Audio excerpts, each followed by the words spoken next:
Thomas, Percy and James were looking at the early morning sky. "Everyone's so much happier when springtime comes," said Thomas happily. "Everyone except the Fat Controller," grumbled James. "He seems to be working us harder than ever. I'm tired of these coastal runs." "He just wants everything to be ready for the holidays," replied Percy. "Anyway, salty air makes me all cheerful in my smoke box." "Ha!" snorted James. "It's the countryside that really gets me fired up. It's the only place to be." And he puffed away to collect his fuel trucks from the docks. Thomas and Percy had to take some empty trucks to the scrapyards. As they were shunting their trucks into a siding, they saw an old coach. She looked very sad.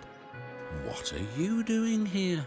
"They called me old slow coach and told me I wasn't useful anymore. Now only the mice ride in me." "Well, you may be dusty, but you look in perfect shape." The yard manager appeared. "Come along, I have trucks for you to take away."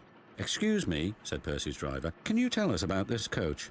"Old slow coach, she's been here for years. She'll be broken up when we find the time," he replied.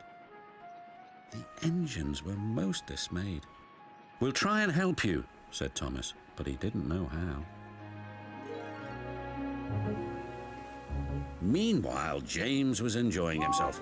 "This is the life," he chortled. But he was heading for trouble. One of the fuel trucks was leaking. And suddenly it caught fire. "Help!" cried James. They reached the siding and his driver gave the alarm. "It's fuel and it's dangerous." As Thomas and Percy approached the junction, they saw the smoke and a guard waving a red flag. "Sparks from James's funnel have set the fuel trucks ablaze," he called. "The firemen have got things under control, but it's quite a mess." "You said the countryside run got you all fired up, James," said Percy. "But I didn't think he meant it in this way." "Ha!" snorted James. "It was the stupid truck's fault, not mine." "It's safe to proceed now," called the fireman. Thomas and Percy puffed slowly by, but now they felt sorry for James. It wasn't long before they reached the station.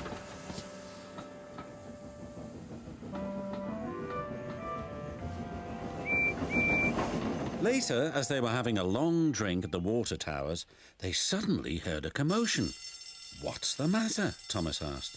"It's another fire at the workman's hut," replied Thomas's driver. "We'd better see what we can do."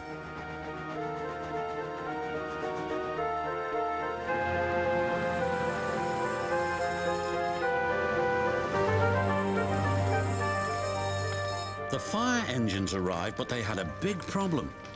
"We are completely out of water," cried a fireman. "We can't use seawater because it clogs our works. We'll just have to let that building burn."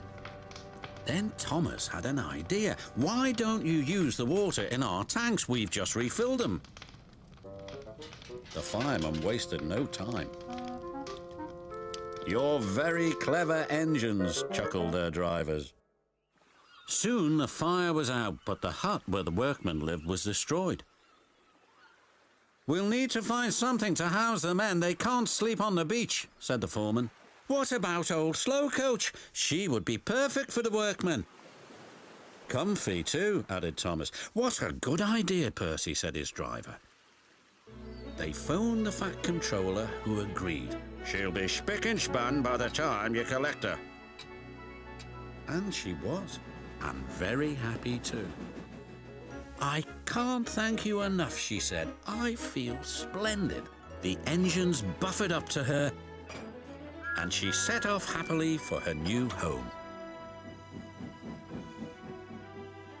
Everyone agreed there was nothing old or slow about Coach, and she will always be really useful indeed.